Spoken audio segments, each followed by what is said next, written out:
ఉరేసినా తప్పు లేదు. కేసీఆర్ హరీష్ రావు సంతకం చేసి నీళ్లు వదులుకున్నారు. కిరణ్ కుమార్ రెడ్డి నీటి లెక్కలకు వీళ్ళు తలలూపారు. గల్ఫ్లో అయితే జనం రాళ్లతో కొట్టి చంపేవారు. ప్రజాస్వామ్య దేశం గనక కసబ్లాగా కేసీఆర్పై విచారించి నిర్ణయం తీసుకుంటాం. జూరాల నుంచి తోడితే బాబు జగన్ లబోదిబో అంటూ నాకు ఒకటి అర్థం కాలే. ఇప్పుడు విచారణ సంస్థలు చేయకపోతే ఇంకే సంస్థలు చేస్తున్నాయి? సిబిఐ అంటే ఏంటిది నీ దృష్టిలో? సెంట్రల్ బ్యూరో ఆఫ్ ఇన్వెస్టిగేషన్ అంటే ఏంటిది? ఇంకొకటి, ఇప్పుడు పీసీ ఘోష్ కమిషన్ ఇచ్చిన రిపోర్టుకు ఆధారంగానే కదా ఇక మీరైతే అదే నమ్ముతారు కదా, అంతకుమించి ఇంకేం లేదు కదా. ఇప్పుడు జ్యుడిషియల్ కమిటీ వేసినారు కదా, ఆ విచారణ జరిగిపోయింది కదా, 625 పేజీల డేటా కూడా వచ్చింది కదా, దానిపైనే కదా మీరు అసెంబ్లీలో మాట్లాడింది. ఎందుకు అక్కడ డైరెక్ట్గా మరి ఇంత అవినీతి జరిగిందని చెప్పలేకపోయినరు? అక్కడ తప్పైంది, ఇక్కడ తప్పైంది, ఇది తప్పైంది, అది తప్పైంది అని. కానీ మరి ఇగో దీనికి శిక్ష చేయొచ్చని ఎందుకు చెప్పలేదు? సరే అది పక్కకు పెట్టినారు, అది మన పని కాదు, అవి విచారణ సంస్థలు తెలుస్తాయని అందాం అనుకున్నాం. మరి మీరెందుకు చెప్పారు పీకనీకి? అప్పుడు ఉరేస్తాం, బొంద పెడతాం, తొక్కేస్తాం, పేగులు మెడలేసుకుంటాం అని ఎందుకు చెప్పాలి మరి? అప్పుడేమో అట్లా రెచ్చగొట్టాలన్నమాట ప్రజల్ని. మాత్రం అదే తప్పు, అందులోనే తప్పు ఉందని. ఒక్క కేసీఆర్ తట్టుకోవడం చేతగాక, ఒక్క హరీష్ రావు అడిగే ప్రశ్నలకి మీ దగ్గర సమాధానం లేక ఇవాళ మొత్తం క్యాబినెట్ అంతా ఆగమాగం అయిపోయి ఇవాళంతా ప్రిపేర్ అవుతా ఉన్నారు.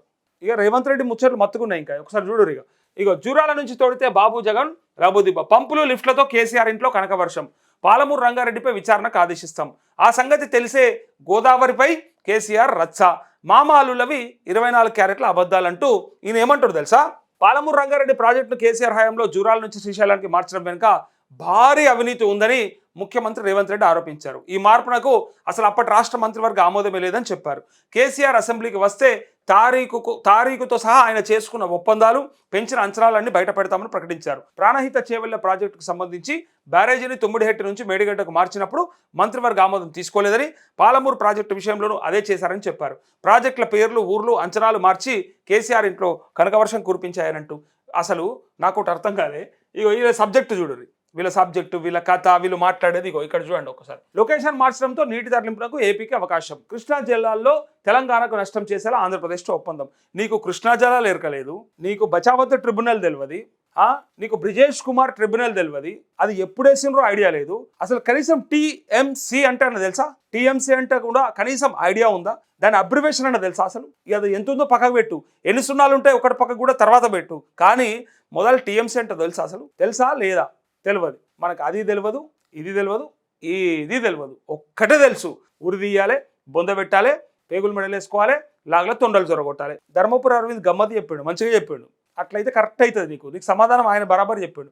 ఆ తొండరు ఈ తొండరు ఏమిడిస్తావు, చక్కగా లాగులో నువ్వే జ్వర రాదు, తొండోలు ఉన్నావు అని చెప్పిండు. ఇంతకంటే ఇంకేందా నాకు అర్థం కాదు. ఎందుకే మాటలు పడతావు? తొండకంటే జరం 32 ఉన్నావు, పెద్ద విషయం ఏం కాదు, నువ్వే జ్వర రాదని చెప్పిండు. లాగులు దొరుకుతావా, పంచలు దొరుకుతావా, అది నీ ఇష్టం అని. ఆడోళ్ళు కూడా చూస్తుంటారు, మహిళలు కూడా చూస్తుంటారు, ఏమనుకుంటారు? ఆ భాష ఏందో, ఒక ముఖ్యమంత్రి గదే భాష ఉండొచ్చా? లాగులో తొండలు జ్వర కొట్టాలి ఏందో, యాడికెళ్ళి పట్టుకొచ్చిండు ఆ భాష ఏందో. అంతకంటే ముందు యాడ వినలేదు అసలు. ఒక ముఖ్యమంత్రికి అట్లా మాట్లాడతాడని నేనైతే అనుకోలేదు. ఎక్కడ ఏ ముఖ్యమంత్రి కూడా అట్లా మాట్లాడాలి అవసరం కూడా లేదు. ప్రతిపక్ష నాయకుని లాగులో తొండలు జొరగొట్టాలని కోరుకుంటున్నట్టు ఈయన తొండల మనిషా, తొండల రెడ్డా, ఏంది అసలు? ఏంది ఆ తొండ తీసుకపోయి మరి నువ్వు ఒక్కనాడో ఒక్కనికన్నా జొరగొట్టినవా? చొరగొట్టడం అంటే ఏంటిది అసలు? పెట్టడం ఏంటిది? నువ్వు తొండలు పట్టుకొని ఎందుకు తిరుగుతున్నావు? మరి అదన్నా అలవాట? పైగా నీకే డైరెక్ట్గా అరవింద్ ఒక మొక్కం మీద అన్నాడయా, దారుణంగా అన్నాడు. ఇంక అంతకంటే ఇంకేమైనా ఉంటుంది అసలు? ఎంత దారుణంగా అన్నాడు అంటే, ఇగో నిజంగా చెప్పాలంటే ఆయన అన్నటువంటి మాట వింటే బాధ అనిపిస్తుంది. కానీ మన ముఖ్యమంత్రి కదా, ఇగో ఆయన తొండల ముచ్చడైతే భలే చెప్పిండు, అందరు షాక్ అయిపోయారు. నీకు ఇగో ఇది కరెక్ట్ చెప్పిండు అని. ఇగో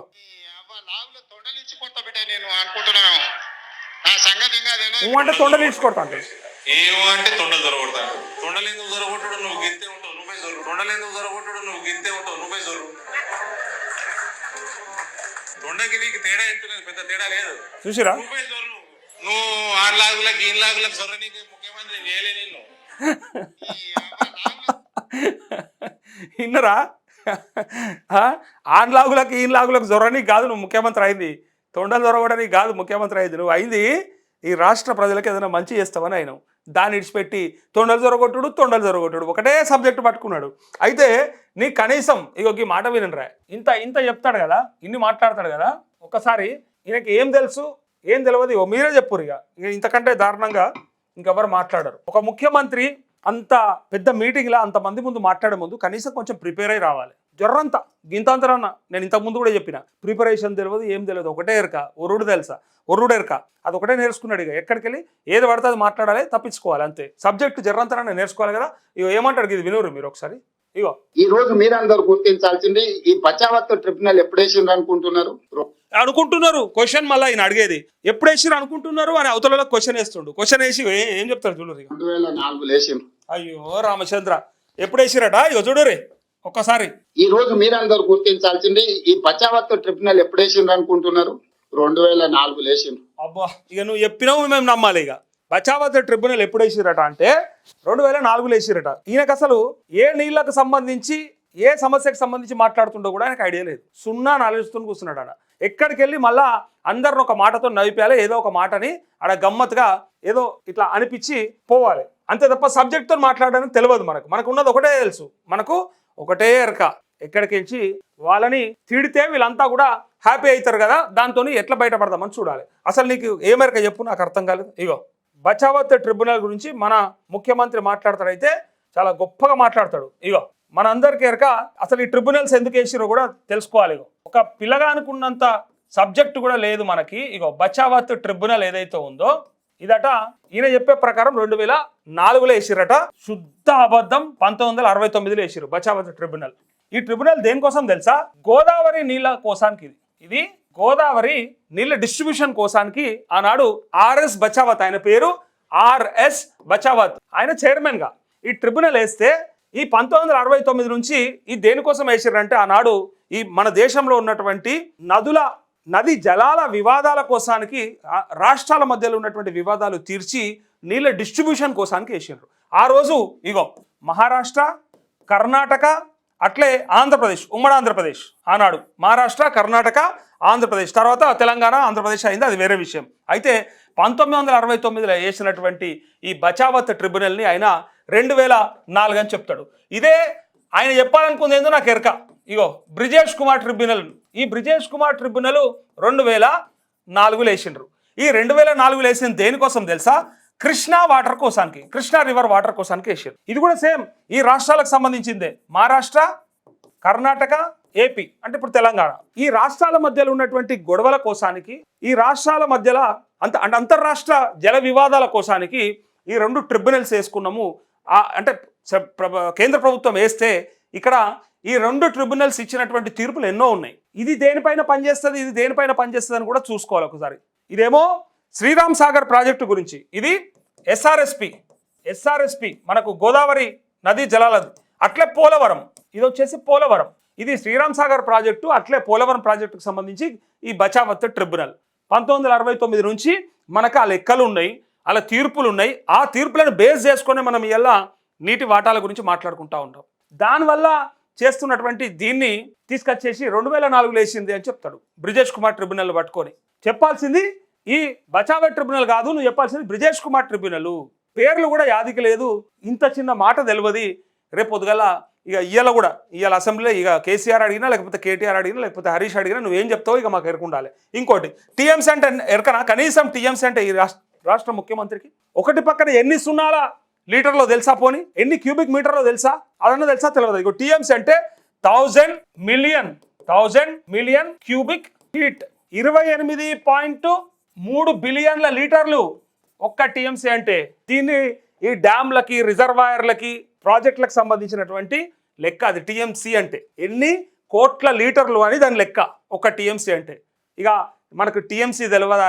కనీసం ఏదో అంటారు కదా, బచావత్ ట్రిబ్యునల్ తెలియదా, బంకమను తెలియదా మనోనికి అని చెప్పంటారు కింద కామెంట్లు. బచావత్ ట్రిబ్యునల్ ఏందో తెలియదు, బంకమను కూడా తెలియదు అని చెప్తారు. ఇప్పుడు ఈ చూడుర్రి, బచావత్ ఎందుకు వేసుకున్నారు, బ్రిజేష్ కుమార్ ట్రిబ్యునల్ ఎందుకు, ఎప్పుడు వేసిండ్రు, దాని చైర్మన్ ఎవరు, ఏ ఇయర్లా, అది ఏ నీళ్ళ వివాదాలను పరిష్కరిస్తుంది, దానివల్ల ఎట్లా మనకు ఉపయోగమైంది అని చెప్పి మాట్లాడాల్సినటువంటి ముఖ్యమంత్రి అలా సింపుల్గా ఆ ట్రిబ్యునల్ ఈ ట్రిబ్యునల్కి తేడా తెలియదు. ఇక దీని గురించి మాట్లాడతాడు. అయితే కృష్ణా నీళ్ళు అయితే ఎక్కడికి మరి ఎటు నుంచి ఎటు, మరి దాని ఆయకట్టు ఏంది, దాని కథ ఏంది, అది మాట్లాడేది లేదు. ఆ బేసిన్ ఏంది, అది ఏ ప్రాజెక్టుల కోసం వేసుకున్నది ఉందా, అదేమన్నా ఇన్ఫర్మేషన్ ఉందా మన దగ్గర? ఇక ఇప్పుడు కేసీఆర్ అడిగేదానికి సమాధానం చెప్తారు. మీకు మినిమం సెన్స్ లేదు, మినిమం నాలెడ్జ్ లేదు, మినిమం సబ్జెక్ట్ లేదు. అంతర్రాష్ట్ర జల వివాదాల కోసం వేసుకున్నటువంటి ట్రిబ్యునల్సే మనకు సరిగ్గా ఐడియా లేదంటే ఒక ముఖ్యమంత్రి హోదాలా ఎంత దారుణం అంటే, ఒక నార్మల్ రైతునో లేకపోతే కామన్ పబ్లిక్నో అడిగితే కూడా కొన్ని విషయాలు చెప్తారు. మనకు పారుతున్న నదులు, టీఎంసీలు, మనకు ఉన్నటువంటి నీటి లభ్యత ఎక్కడ ఉన్నది, ఎటు నుంచి తీసుకుంటాం, ఏంది పరిస్థితి అని చెప్పి మాట్లాడుకుంటారు. కానీ మన ముఖ్యమంత్రికి మాత్రం అది ఎరకలేదు. ఒకటే తెలుసు, మళ్ళీ ఒక మాట అనాలే, అందరినీ నవ్విపియాలి ఒక సెకండ్. ఎందుకంటే పిచ్చోన్ లెక్క మాట్లాడితే ఎవడైనా అవుతాడు కదా, అదేమో గొప్ప మాట కాదు, పిచ్చోన్ లెక్క మాట్లాడతాడు అన్నట్టు. తీసుకోపోయి ఊరేయాలి, బొంద పెట్టాలి, ఏయు చాతనైతే దమ్ముంటే. ఇంకా ఇంకొక మాట అంటాడు, ఉత్తమ్ కుమార్ రెడ్డి ఒక అంటే ఇయ్యలేటికి ఆయన ప్రిపేర్ అయిన విధానం చూస్తుంటే ఒక 4-5 సార్లు ఐఏఎస్ అయ్యేటోడంట. అంటే రేవంత్ రెడ్డికి ఇది అర్థమైపోయింది, కేసీఆర్కి అట్లే హరీష్ రావుకి సమాధానం చెప్పాలంటే ఉత్తమ్ కుమార్ రెడ్డి అసంటాడు అంత చదవాలన్నట్టు, లేకపోతే రాదన్నట్టు, లేకపోతే లోపలికించి సబ్జెక్ట్ వెళ్ళదన్నట్టు, ప్రిపేర్ అయ్యి రారన్నట్టు. ఐఏఎస్కు ప్రిపేర్ అయినట్టు ప్రిపేర్ అయ్యాడు ఏం అవసరం ఉంటే నాకు అర్థం కాలే. వాళ్ళు తప్పు చేసినారు అయితే అనామతం అధికారులు ఇస్తారు కదా, డేటాతో మాట్లాడచ్చు కదా. అంటే మీకు 0 నాలెడ్జ్తో కూర్చున్నారు, ఆడ ఏ మెరక లేకుండా కూర్చున్నారు. అందుకోసానికే మొత్తం ప్రిపేర్ అయ్యి వచ్చిండ్రు. చూసిరా ఎంత భయపడుతురు. అంతా కరెక్ట్ ఉంటే మీకెందుకు భయం? ఉన్నది ఉన్నట్టుగా వాళ్ళు ఏం చేసిన తప్పో ఆ తప్పును చూపెట్టి మీరు ఏం రైట్ చేసినారో దాని కరెక్షన్ చూపెట్టారు, అంతే కదా. దానికి ఇప్పుడు అంత ప్రిపేర్ అయ్యి వస్తున్నారు అంటే ఏంటిది అన్నట్టు, అవతలోడు అడిగే ప్రశ్నలు అట్లుంటాయి అన్నట్టు. అవతలోళ్ళు ఒక్కొక్క బుల్లెట్ దించితే ఏం అడగలో ఏం చెప్పాలో తెలియదు మీకు. అందుకోసానికి ఇలా ఇంత ప్రిపేర్ కావాల్సి వస్తుంది. లేకపోతే ప్రిపేర్ అయ్యాల్సినంత మొత్తం ఐఏఎస్ అయ్యేంత ప్రిపేర్ అవ్వడంటే మామూలు ప్రిపరేషన్ కాదు మరి. అది మళ్ళా ఎన్నో బుక్కులను క్రోడీకరించి ఎన్నో పేపర్లను చదివి చివరికి ఒక 4-5 లైన్లు రాయగలిగినాము. ఆ 4-5 లైన్ల కోసం ఇంత కష్టపడ్డాము అంటున్నారు. అది సబ్జెక్ట్ ఉన్నోడు ఎట్లుంటాడు, సబ్జెక్ట్ లేనోడు ఎట్లుంటాడు అని ఎన్నడన్నా ఎప్పుడన్నా గతంలో విన్నామా మనం?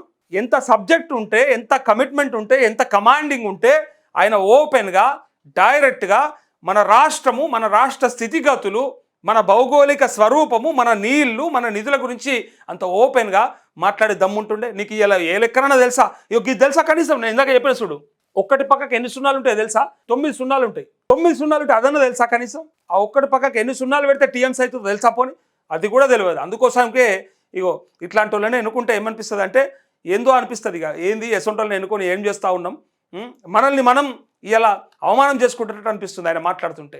అందుకే ఈయనకు అరవింద్ కరెక్ట్, ధర్మపురి అరవింద్ బరాబర్ ఇచ్చాడు సమాధానం ఈ లాగుల తొండలు దొరగొట్టుడు గురించి. ఇంకా చాలా ఉన్నాయి. ఇక నిన్న మాట్లాడతాడు, ఇగో ఏపీకి 512 టీఎంసీలు, మనకు 299 టీఎంసీల కోసం శాశ్వత సంతకాలు, కమిషన్ల కోసమే ప్రాజెక్టుల లొకేషన్ల మార్పు, నదీ జలాల్లో ఏపీ పూర్తి ఆధిపత్యానికి వీళ్ళే కారణం, 555 టీఎంసీలు తెలంగాణకు ఇవ్వాల్సిందే. కేసీఆర్ నీకు 968 టీఎంసీలలో మన వాటాను తెలియదు నీకు మొన్నటిదాకా. గోదావరి నుంచి వెళ్ళిపోయి సముద్రంలో కలుస్తున్నటువంటి వరద నీరు ఏదైతే మిగులు జలాలు ఉన్నాయో వాటిలో మనకు రావాల్సినటువంటి వాటా శాతమే నీకు ఎరకలేదు ఇప్పటిదాకా. ఎంత దక్కించుకుందాం, ఇంకా ఎంత తోడుకోవచ్చు, ఎంత తీసుకోవచ్చు అనే విషయమే మనకు ఐడియా లేదు అధికారులు చెప్పేదాకా. కృష్ణా బేసిన్లో ఏది వస్తుందని అడుగుతాను, గోదావరి బేసిన్ ఏముందో తెలియదు మనకి. సో ఇలాంటి సందర్భంలో ఇక ఇట్లాంటి ముఖ్యమంత్రి చూసి నవ్వుకుంటారు. సోషల్ మీడియాలో అయితే నిజంగా చెప్తున్నారు కదా, కామెంట్లు విన్నా చదివినా అవి ఒకవేళ చెప్పాలన్నా నాకు అసలు మనసు వస్తలేదు, అంత దారుణంగా ఉన్నాయి అవి. మీరు కూడా చూడండి కావాలంటే. ఈయన చెప్తాడైతే ఇగో జల వివాదంపై అసెంబ్లీలో బలమైన వాదన వినిపిద్దాం. ఎంత వాదన వినిపిస్తో ఇలా మేము చూస్తాం, ఎక్కడ పోం, ఏ ఒక్క సభ్యుడు గైర్హాజరు కావద్దు అంటూ భయం అవుతుంది. అందరు రండి, రే నాయనా అందరు రండి, మళ్ళా వాళ్ళకి ఇట్లా అడిగితే మనం చెప్పరాకపోతే మళ్ళీ ఆగమైపోతాం, జర ఉర్రనికాని ఉండాలి, గట్టిగా మాట్లాడనికాని ఉండాలి, వాళ్ళ మీద వడనికాని ఉండాలి అని చెప్పి ఇలా ఒక్క సభ్యుడు కూడా మిస్ కావద్దని చెప్పంటుండు. ఏ సభ్యుడు మిస్ అయితే నీ దగ్గరనే సబ్జెక్ట్ ఉంటే, నీ దగ్గరనే కంటెంట్ ఉంటే, నీ దగ్గరనే అంత సబ్జెక్టు కూడా ఉండి ఉంటే నువ్వు ఒక్కడికి సరిపోతావు కదా. ఉరిదీసినా తప్పు లేదని గంత గట్టిగా మాట్లాడే నీకు అవకాశం ఉంది కాబట్టి నువ్వు గట్టిగా నువ్వే ఆన్సర్ చెప్పు. ఇలా మంత్రిని ఎందుకు అంతగానం ప్రిపేర్ అయ్యారమ్మన్నావు? పాపం అంతగానం ప్రిపరేషన్ చేయించినావు, కలెక్టర్ కదా చదివినట్టుగా ప్రిపేర్ చేయించినావు నువ్వు. ఐఏఎస్కు ప్రిపేర్ అయినట్టు అయిందట. అది ఒక్కసారి కాదు 4-5 సార్లు ప్రిపేర్ అవ్వచ్చంట ఐఏఎస్. ఆ మాత్రానికే గంతగానం అనుకుంటే అసలు ఈ రాష్ట్ర భౌగోళిక స్వరూపం గురించి, మన సమస్యల గురించి, వాటి పరిష్కార మార్గాల గురించి, మన ప్రాజెక్టుల గురించి, ఇవన్నిటి గురించి తెలుసుకోవాలంటే ఇగో మన ఎవరన్నా పరీక్షలకు ప్రిపేర్ అయ్యేటోళ్ళు ఉంటే బచావత్ ట్రిబ్యునల్ పుసుక్కున మన ముఖ్యమంత్రి చెప్పిండని చెప్పి ఆయన 2004 లేచిరని చెప్పి ఇట్లా రాసేనరు, ఆయన సిగ్గుపోతుంది మీది. ఎందుకంటే ముఖ్యమంత్రి చెప్పినట్టు అది అబద్ధంగా అవుతుందా నిజమయ్య కావచ్చు అని అనుకోని రాశారు ఎవరన్నా. Bachawat tribunal established on 1969, established in 1969 but not in 2004 Brijesh Kumar tribunal. ఇంత చిన్న విషయం తెలియకుండా మనకు ముఖ్యమంత్రి అయ్యిండు. దీని by chance, by mistake, unfortunately ఎవరన్నా కనుక తప్పు రాస్తిరా ఈయన మాట విని మన క్వశ్చన్కి ఆన్సర్ పీకినట్టే. అది అడా మనం ఫెయిల్ అయినట్టే, ఇక ఒక్క మార్కులా పోయినట్టే. మరి అది చెప్పబోయి ఇది చెప్పబోయిందా అసలు తెలియదా, లేకపోతే అదేందో ఇదేందో కన్ఫ్యూజన్ అయిందా తెలియదు. కానీ అసలు అది ఏ నీటి వాటాల కోసం ఇది ఏ నీటి వాటాల కోసం అనేది కూడా ఐడియా లేకుండా ఒట్టిగానే మాట్లాడేసి బచావత్ ఏంది లేకపోతే బ్రిజేష్ ఏంది అని ఐడియా లేకుండా టీఎంసీలు ఏందో తెలియకుండా ఇక్కడ కూర్చొని మాట్లాడతారైతే ఇక వీళ్ళని మనం నమ్మాలి. ఇక నదీ జలాల విషయంలో మాజీ సీఎం కేసీఆర్ తలను వదిలి తోక వద్దకు వెళ్లారని సీఎం రేవంత్ రెడ్డి విమర్శించారు. ఇప్పుడు నీకు తోక అవకాశం ఉంది కదా, ఆ తలకాడికి నువ్వు రాదు. మరి నాశనం అయింది అంటున్నావు కదా, నీ ఇంట్లో సొమ్ము అయితే కాదు కదా, నీదైతే కాదు కదా, అందరిది కదా, తెలంగాణ రాష్ట్ర ప్రజలందరిది కదా. నాశనాన్ని కరెక్షన్ చేయాల్సినటువంటి మొగోడు కూడా చెప్పాలి. ఖరాబ్ అయిపోయిందని ఖరాబ్ అయిపోయిందని చెప్పుకుంటూ కూర్చుంటావా, లేదంటే దాన్ని మళ్ళా మంచిగా చేస్తావా? దమ్ముంటే దాన్ని సెట్ చేసి చూపెట్టు. నువ్వు మరి అవతలలో అది తప్పు అని చెప్పడమే కాదు, నువ్వు రైట్ అయిందో కూడా చేసి చూపెట్టాలి. అప్పుడే నువ్వు మొగోని అంటావు, లేకపోతే అట్టుదే వట్టిదే. లేకపోతే ఏదో మాటలకు చెప్పాలి కాబట్టి చెప్పినామని అనుకుంటారు. సో దాన్ని ఏం కరెక్షన్ చేస్తావు చేసి చూపెట్టు. నదీ జలాలపై ప్రజాభవన్లో ఏర్పాటు చేసిన పవర్ పాయింట్ ప్రజెంటేషన్లో మాట్లాడారు. గోదావరి బేసిన్లో నాడు తమ్మిడిహెట్టి నుంచి చేవేల వరకు నీరిచ్చేందుకు అంచనాలు వేసి 38,500 కోట్లతో మొదలుపెట్టిన ప్రాజెక్టును రీడిజైనింగ్ పేరు మీద తమ్మిడిహెట్టి నుంచి మేడిగడ్డకు తరలించారని గుర్తు చేశారు. దాంతో 1,50,000 కోట్లకు అంచనాలు పెంచారని విమర్శించారు. ఇందులో ప్రధానంగా పంపులు లిఫ్ట్లు అనే కాన్సెప్ట్తో ముందుకు వెళ్లారని, ఎన్ని పంపులు ఎన్ని లిఫ్ట్లు పెంచితే కేసీఆర్ ఇంట్లో అంత కనకవర్షం కురుస్తుందని ఈ నిర్ణయం తీసుకున్నారని ఆరోపించారు. ఎంత పిచ్చి మాట తెలుసా, ఎంత దరిద్రపు కొట్టు ఆలోచన తెలుసా అది. అంటే ఒకవేళ కకృతి పడాలంటే లేదంటే దోసుకోవాలంటే గదొక్కటే సరిపోతుందా? ఇంకా వేరే ఏం చేసుకోరాదా? వేరే పనులు పెట్టుకోరాదా? భూములు దోసుకోరాదా? ఒక ప్రాజెక్టు కట్టి అందులోంచే తీసుకోవాలా? ఇంకా వేరే ఏం లేవా? అవినీతికి ఆస్కారమే లేదా? లిఫ్ట్లు పెంచింది, పంప్ హౌస్లు పెంచింది పూర్తిగా అవినీతి కోసమే అని చెప్పి అయితే అనడం నిజంగా దుర్మార్గం తెలుసా. ఈటల రాజేంద్ర అసంటోడు గడ్డి పెట్టిండు, అయినా బుద్ధి రాదు మనోళ్ళకి. బ్రహ్మాండంగా చెప్పిండు ఆయన. ఎవడన్నా గదాని కోసం కడతాడా అండి? కమిషన్ల కోసం కక్కుర్తి పడతాడా? ఆయన ఉన్నాడు అప్పుడు, ఇప్పుడు ఇంకా బీజేపీలో ఉన్నాడు. ఆయన చెప్పాలి ఇంకా ఎస్ అవును కమిషన్ల కోసం కక్కుర్తి పడ్డారని. అనమని ఒక్కసారన్నా ఎందుకు అన్నాడు? మరి వేరే పార్టీలు ఉన్నాడు కదా, అనాలి కదా ఒకవేళ తప్పు జరిగి ఉంటే. ఇలా వాళ్ళకి రాజకీయంగా కలిసి వస్తుంది కదా, అయినా అంటలేడంటే మరి తప్పు ఉందా లేదా? ఇప్పటికీ మీరు ఒక్క కేసీఆర్ని జైల్లో పెట్టడానికి, ఒక్క హరీష్ రావుని జైల్లో నూకడానికి మీరు పుస్తకాల మీద పుస్తకాలు చదివి, పేపర్ల మీద పేపర్లు చదివి, ఏదో 4 లైన్లు రాసుకోవడానికి ఇక తిప్పల పడ్డరాయి. అసలు ప్రభుత్వంలో ఉన్నాడు గింత తిప్పల పడతాడు. నిజంగా దారుణం తెలుసా. వాళ్ళని జైల్లో పెట్టడానికి చదువుతున్నారు వీళ్ళు. మన రాష్ట్రాన్ని ఎట్లా బాగు చేద్దామని కాదు, దేనివల్ల మనకు ఉపయోగపడుతుంది, ఎన్ని టీఎంసీలతో మనం నీటి వాటా సాధించుకోవాలని చెప్పి ఎట్లా కొట్లాడాలి, బచావా ట్రిబ్యునల్ మరి బ్రిజేష్ కుమార్ ట్రిబ్యునల్ వాదనలు తీర్పుల ఆధారంగా మనం ఎట్లా సాధించుకుందామని కొట్లాడాల్సిందని ఇలా కర్ణాటకకు మహారాష్ట్రకు పక్కనున్న ఆంధ్రప్రదేశ్కు నీళ్లు తాకట్టు పెట్టి మన ఆత్మగౌరవాన్ని నాశనం పడడానికి మొదలైనని కనిపిస్తలేదా? దీన్ని బట్టి అర్థం చేసుకోరాదా? దమ్ముంటే మీరు అదిగా చేయాల్సింది. అది విడిచిపెట్టి కేసీఆర్ చేసిన తప్పిదాలు వెతుకుతాం అందులోకెళ్ళేది ఇస్తామని మీరు పుస్తకాల మీద పుస్తకాలు, కేసీఆర్ని అరెస్ట్ చేయడానికి కానీ పుస్తకాలు ఎందుకే చదువుడు? అంతకన్నా ఎందుకు? అవినీతి చేసినట్టు మీరేగా చెప్పింది, అప్పుడు మస్తు చెప్పారు కదా. మరి ఇలా కసబ్ను కూడా బువ్వ పెట్టి బిర్యానీ పెట్టి చివరికి ఉరేసినాం. కేసీఆర్ కూడా అంతే. మరి పీకనికి చెప్పినాం ఆ రోజు ఎన్ని మాటలు అన్నా తెలుసా? కాళేశ్వరంలో 1,00,000 కోట్లు దోచుకున్నాడు కేసీఆర్, నేను అధికారంలోకి వచ్చిన వెంటనే ఇగో చాలాసార్లు అన్నాడు. మన దగ్గర మస్తుంటాయి, ఒకసారి చూడండి. ఇగో రేవంత్ ఏమన్నాడు తెలుసా? ఒక్కసారి కాదు 2 సార్లు కాదు, కొన్ని 100 సార్లు ఎలక్షన్ క్యాంపెయినింగ్లా చూడండి. ఆనాడు ఆయనకి ఎన్ని అవకాశాలు ఉంటే అన్ని అవకాశాలు మాట్లాడిండు. ఇగో 10 సంవత్సరాలు 20 లక్షల కోట్లు ఖర్చు పెట్టిన చంద్రశేఖర్ రావు ఒక 20-25 వేల కోట్లు ఖర్చు పెట్టినుంటే 20 లక్షల ఎకరాలు పాలమూరు జిల్లాలో మా చూడు కాళేశ్వరం ప్రపంచంలో 8వ వింత అన్నాడు. నాయన 8వ వింత కాదు, ప్రపంచంలో ఏకైక వింత. 1,00,000 కోట్లు పెట్టిన కాళేశ్వరం 3 ఏళ్ల కుప్ప కూలిందంటే మిమ్మల్ని ఊరేసిన పాపం పోదు మీది అన్నాడా? ఏమన్నాడు? ఊరేసిన పాపం పోదు అన్నాడు. మరి ఎందుకు వేస్తలేవు? మరి ఆ రోజు ఎందుకు అన్నావు? అంటే ఇలా ఏం దొరుకుతలేదా? ఇలా కష్టమవుతుందా? మరి తప్పు ఉందని చెప్పినాక ఇలా ఉరేయడానికి ఇంకా ఇబ్బంది ఏమున్నది నీకు? ఎవరు ఆపినరు? ఎవరు అడ్డం పడ్డారు? మన సిస్టమ్ అంటావు. మన సిస్టమ్ ఏముందో మనకు తెలిసి మరి ఆ రోజు ప్రజలను పిచ్చోళ్ళని చేసినావా? ఎట్టి పరిస్థితుల్లో జైలుకి పంపిస్తారు ఎందుకు చెప్పాలి మరి? అంటే ఇప్పుడు మీరు దొంగలు అనుకోమంటారా అని ఇలా ప్రజలు కూడా అందరూ అనుకుంటా ఉన్నారు. సో పిచ్చి మాటలన్నీ బంద్ చేసుకొని మనకు రావాల్సిన నీటి వాటాలతో ప్రయత్నం చేసి, కేసీఆర్ తోక దగ్గర పడితే నేను తల దగ్గర పడతా అని చెప్తున్నావు కదా, ఆ తల దగ్గర ఏడబడతావు పట్టి ఇంకా నువ్వెన్ని లక్షల కోట్లు పెట్టుకుంటావో పెట్టుకొని, దానివల్ల రైతులకి అట్లే తెలంగాణ రాష్ట్రానికి మీరు ఎన్ని నీళ్ళు తీసుకొస్తారు, మీకు ఎంత దమ్ముందో గది చూపెట్టుర్రు. మీ ఇద్దరు కొట్లాడు బంద్ చేయరు. ఇక మీది నువ్వు గాలకు సమాధానం చెప్పనిక గింత ప్రిపేర్ అయినావంటే అసెంబ్లీలో కొంచెమన్నా సిగ్గుండాలి. వాళ్ళు 10 ఏళ్ళు అధికారంలో ఉండి పక్కకు జరిగినారు, వాళ్ళని వద్దన్నారు అని చెప్పినావు కదా. వద్దన్నాక వాళ్ళు అడిగే ప్రశ్నకు, ప్రతిపక్షం అడిగేటువంటి ప్రశ్నకు భయపడి గంత చదువుతారా ఎవడన్నా? ఆపోజిషన్ పార్టీ ఏం క్వశ్చన్ అడుగుతుందా అని చెప్పి మొత్తం పుస్తకాల మీద పుస్తకాలు తిరిగేసి వారం రోజుల నుంచి ప్రిపేర్ అవుతారు వీళ్ళు. అంటే ఏంటిది అన్నట్టు, మన దగ్గర భజగోవిందం బబరాజమానం, సబ్జెక్టు లేదు, ఆబ్జెక్ట్ లేదు, కంటెంట్ లేదు, ఏమీ లేదు. ఉన్నదల్లా ఒకటే తిట్టుడు ఒర్రుడు. ఇవాళ మాట్లాడురి, మీరు ప్రిపేర్ అయిన మీ పీపీటీతోని మీ సబ్జెక్టుతోని ఎంత మాట్లాడతారో మాట్లాడు, అసెంబ్లీలో చూస్తాం కదా, మేము కూడా చూస్తాం. ఇవాళ అసెంబ్లీ మొదలవుతుంది కదా. ఇక వాళ్ళు అడిగే ప్రశ్నలకు మీ దగ్గర గాలు అధికారంలో లేనోళ్ళు అడిగే ప్రశ్నకు గంత భయం ఎందుకా నీకు? అందుకే ఏం లేనాకే ఎగిరెగిరి పడుతుంది, ఏం లేని ఇస్తారాకే ఎగిరెగిరి పడుతుంది. అన్నీ ఉన్నది అణిగిమణిగి ఉంటుంది, అన్నీ ఉన్నది అణిగిమణిగి ఉంటుంది, అనామతం వస్తుంది, టైం మీద మాట్లాడుతుంది. ఏం లేనిదే ఎగిరెగిరి పడుతుంది, అది మనందరికి ఎరక. ఇలా ఏం లేని ఆకు లెక్క రేవంత్ రెడ్డి ఎగిరి ఎగిరి ఎగిరి ఎగిరి పడతా ఉన్నాడు. ఎందుకో మరి అంతగానం ఆవేశం అని ప్రజలు అంటా ఉన్నారు. అయితే ఇలా మొదలయ్యే అసెంబ్లీ సమావేశాలల్లో ఇక వీళ్ళు ఏం అడుగుతారు, వాళ్ళు ఏం చెప్తారు, అవన్నీ కూడా మనం చూద్దాం. ఈయనైతే పర్సనల్ దాడికే ఎగబడుతుండు తప్ప ఇంకో దానికి కాదు. అందరినీ రమ్మంటుండు, ఎవ్వరు మిస్ కాకుండ్రి, అందరు ఉండుర్రి. నాకైతే భయం అవుతుంది, మళ్ళా జర చెప్పలేము, వాళ్ళు గట్టి కడితే మళ్ళీ నా దగ్గర ఆన్సర్ లేదు కాబట్టి మీరు ఒక్కసారి చెప్పారు. కానీ మొన్నటికి మొన్న సోషల్ మీడియాలో పెద్ద ఎలివేషన్ ఇచ్చారు. చూసిరా రేవంత్ రెడ్డి గొప్పతనం చూసిరా, పోయి బ్రహ్మాండంగా కలిసిండు, చేతిలో చెయ్యేసి వచ్చిండు, బాపు ఎట్లున్నవే నీ ఆరోగ్యం బాగుందని అడగచ్చిండు అని ఇట్లా ఎలివేషన్ల మీద ఎలివేషన్లు ఇచ్చారు. ఏమైంది మళ్ళీ నిన్న? మళ్ళీ సాగు కోరుకుంటుండు కదా. ఎవడన్నా గట్లా చేస్తాడా? సాగు కోరుకున్నాడు పోయి మళ్ళీ కలిసేస్తాడా? కలిసి వచ్చినాడు మళ్ళీ పోయి సాగు కోరుకుంటాడా? మొన్న మాట్లాడినోడే మళ్ళీ వీళ్ళకి ఇట్లా మాట్లాడుతుండే అంటే ఆయన ఉద్దేశం ఏంది? ఇప్పుడు కేటీఆర్ చేసింది రైట్ అందుమా రాంగ్ అందుమా? బయటకొచ్చి ఉరిదీయమన్నాక, తండ్రిని ఉరిదీయమని చెప్పినాక ఆ ఉరిదీయమన్న సన్నాసి ఎదురుగా చిల్లబడితే లేచి నిలబడాలని చెప్పి అనుకుంటాడు ఎవడన్నా? ఏ కొడుకని అనుకుంటాడా అని ఇలా కింద సేమ్ గవే కామెంట్లు పెడతా ఉన్నారు.